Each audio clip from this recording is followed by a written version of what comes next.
So in today's video, we're just going to do a very brief discussion of the difference between pros and AMs, and we're going to just talk more about the sort of perspective of how things should potentially look and how I think most things potentially look for amateur golfers. So let's just get really stuck into the video, driving in particular. What's happening with the driver to be able to launch the ball up in the air is that we are going to be trying to hit up on the golf ball, okay, because we're using a club with less loft, so we are trying to hit the ball on the up off the tee peg. But the main reason why we're sort of doing that is we move the ball position further forward. So theoretically, by moving the ball further forward helps the low point of the swing arrive earlier, and then therefore we are striking up on the golf ball. Now, what also happens though with professional golfers is that doesn't mean they're hitting up on the golf ball with this. What we tend to see with tour professionals is the way that the hands are always leading. And the reason why the hands always need to lead is because it gives the club face stability. You don't want to ever hit the golf ball where the hands are behind the club head. So the big first thing to understand is very much that. From a pro's perspective, because the head is always going to be concentrated on the back of the ball, and because we need to rotate around a tilt, which is this, instead of being vertical, you're going to be seeing more of the back of the golf ball, if you like, rather than the front portion of the golf ball. And from this position, because my hands are always going to be ahead as well, coming in towards that hitting zone, that's why actually, if a professional golfer obviously can't see impact because the thing's occurring too fast, but if you were to do it in slow motion and pause, it would look surprisingly different from what I think most amateur golfers would perceive it to be.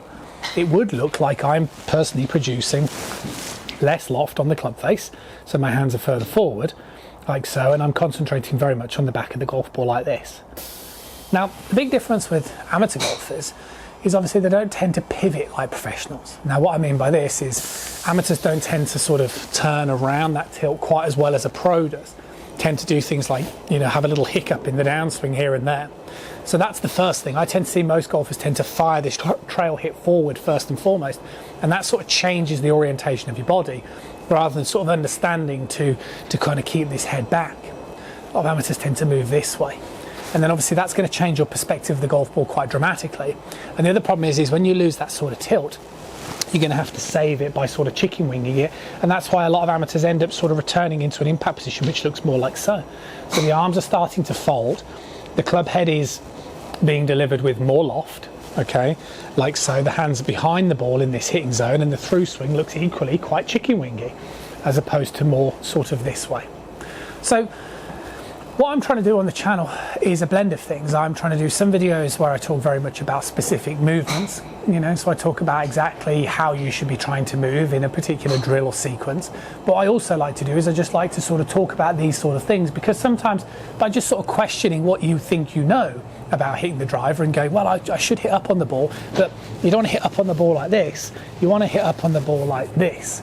And I think actually just by sort of playing around and practicing that, you'd be surprised what sort of results you could bring. So I'm hoping that this video is really helpful. Like I say, it's slightly different, and I think that's equally good. A different approach to what is the normality is also very good. And there's a few rules when it comes to practice, as I say to all my students, and particularly students now in my online academy, and you're welcome to come and join if you're interested. But I try and make sure that what you're going to do is you're going to go into a practice session, you're going to get as much repetition in that practice session as you can, and you're going to concentrate on one thing. So I think going into a practice session and trying to keep your head back and get your hands forward with driver will feel very, very peculiar. But actually I think for the amateur golfer who tends to do things like this with driver, that'd be enough. It'd be enough to experiment, it'd be enough to change your position on it, and you could just be really surprised by the results that it would give you. See you guys again really soon.